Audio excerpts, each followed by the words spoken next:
Monsieur le ministre, Monsieur le secrétaire général du GTA, Monsieur le président du Forum des chefs d'entreprise, Mesdames et Messieurs les chefs d'entreprise, honorable assistance. Permettez-moi tout d'abord de vous exprimer ma joie d'être parmi vous ce soir pour participer au nom de l'Union nationale des entrepreneurs publics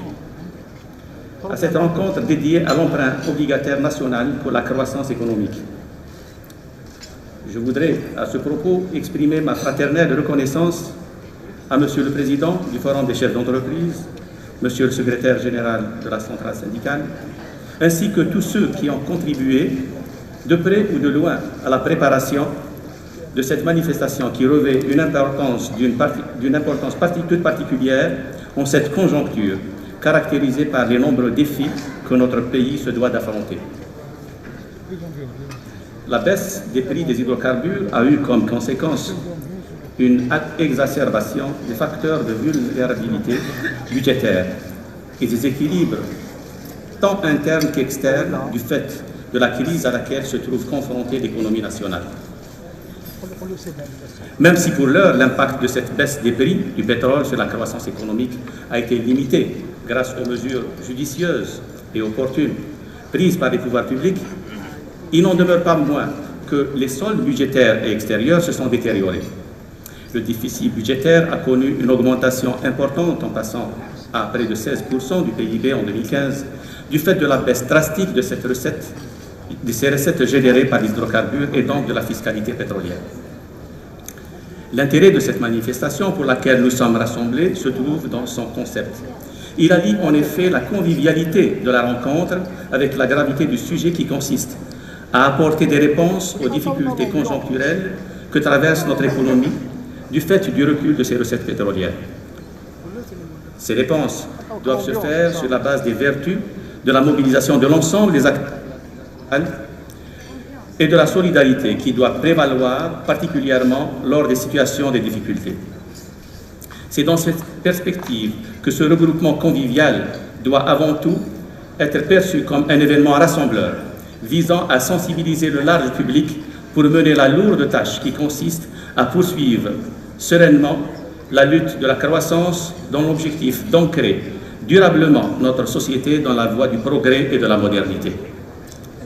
Beaucoup de pays doivent nous envier d'avoir organisé et réussi ce large élan de solidarité qui rassemble pour un même objectif des entreprises publiques et privées, des partenaires sociaux, des membres du gouvernement autour d'une même volonté de développement et de renouveau national dans un engagement patriotique sincère. Cet objectif de quête de la croissance requiert nécessairement et obligatoirement l'implication de l'entreprise nationale qui constitue le cadre fondamental de la création de la richesse et de la création de postes de travail nouveaux pour offrir davantage d'opportunités d'insertion de nos jeunes dans le monde du travail et de l'édification nationale. Ce rôle que doit jouer l'entreprise, les pouvoirs publics l'ont perçu, et c'est pour cela que l'entreprise est placée dans les réformes en cours au cœur même des stratégies de développement engagées dans le pays sous la conduite de son Excellence, Monsieur le Président de la République. L'entreprise nationale en général et l'entreprise publique en particulier, que j'ai l'honneur de représenter, ne peut que répondre présent à l'appel lancé par les pouvoirs publics pour trouver des solutions palliatives pour faire face à la situation actuelle difficile et dynamiser notre économie, accroître son rendement, assurer sa diversification et assurer son ancrage dans la voie de la croissance durable. Selon les informations recueillies, la contribution des entreprises publiques économiques à l'emprunt national s'est soldée par un niveau de souscription appréciable, ce qui témoigne à l'évidence de la grande importance que les gestionnaires publics accordent à tout ce qui se rapporte au développement national. Je sais que beaucoup, ce soir, des collègues sont venus avec des intentions de souscription et je les en remercie. Cette opération à laquelle nous devons contribuer avec résolution devrait voir les montants qu'elle générera être affectés au financement des projets d'intérêt général, notamment des infrastructures de base, telles que les autoroutes, les ports commerciaux, les ports miniers, qui pourront sensiblement améliorer les conditions de vie des citoyens en apportant les réponses appropriées à leurs attentes et à leurs aspirations.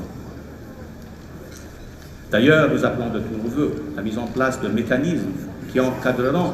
aussi la participation de nos travailleurs à cette démarche collective, qui aboutira sans nul doute à renforcer le ciment qui lie toutes les forces vives de la nation autour d'un même but, celui du progrès et de la croissance. L'emprunt obligataire revêt un double enjeu. Il permet d'une part de financer par l'effort national des projets structurants porteurs d'une croissance économique soutenue et de fortes valeurs ajoutées, et d'autre part de faire intégrer dans le circuit formel d'une partie de la masse financière circulant dans l'informel. En outre, les taux proposés sont très intéressants et attractifs. Ils sont en effet supérieurs au taux d'inflation et nettement plus élevés que ceux pratiqués traditionnellement sur le marché. Si le financement public est toujours indispensable, force est de relever que les moyens du trésor public pourraient connaître davantage d'efficacité avec un accompagnement par des moyens financiers détenus par le secteur économique, lesquels pourraient être utilisés pour réaliser des investissements utiles et nécessaires au développement. L'Algérie doit désormais compter pour financer son développement et sa croissance sur la formation et la mobilisation de l'épargne domestique, avec la possibilité de recourir à d'autres formes de financement selon les opportunités disponibles. Par cet emprunt national, notre pays pose le premier jalon du nouveau mode de financement du développement. Il existe dans notre pays un énorme potentiel d'épargne publique et privée qui peut être exploité pour donner la croissance d'une dynamique nouvelle et soutenue. À ce titre,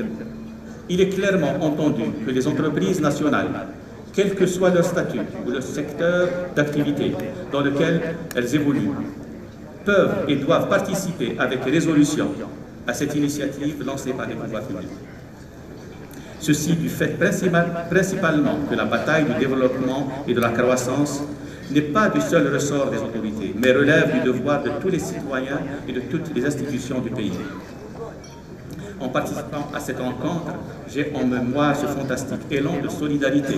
qu'ont eu les Algériens au lendemain de l'indépendance. La foi, le patriotisme et l'abnégation dont ils ont fait preuve à l'époque doivent guider notre comportement aujourd'hui. Tout citoyen qui en a les moyens doit contribuer à cet élan patriotique qui impactera positivement l'avenir de notre population. La conjoncture actuelle est une grande opportunité pour l'Algérie. Elle doit être comprise comme une occasion qui s'offre à nous pour développer la valeur du travail, promouvoir les initiatives et redonner leur pleine acceptation aux vertus de la solidarité, de la mobilisation et de l'entraide. L'UNEP, consciente des enjeux qu'impose la situation actuelle, exprime son total soutien à l'opération d'emprunt obligataire, à laquelle elle participera activement et avec tous les moyens dont elle dispose. Les intérêts supérieurs du pays ont de tout temps constitué et constitueront toujours la source de l'engagement des gestionnaires publics qui poursuivront avec conviction leur mission dont l'objectif de réussir le pari de l'avenir, un avenir radieux et prospère, Inch'Allah, où les générations actuelles et futures pourront vivre et s'épanouir dans la joie et le bonheur. Pour conclure mon propos, permettez-moi, mesdames et messieurs, de remercier encore une fois toutes les personnes ici présentes qui ont tenu à s'impliquer dans cette opération et à marquer ainsi leur participation active à cet événement. Je vous remercie pour votre aimable attention et vous souhaite par avance Eid Fitr Mubarak.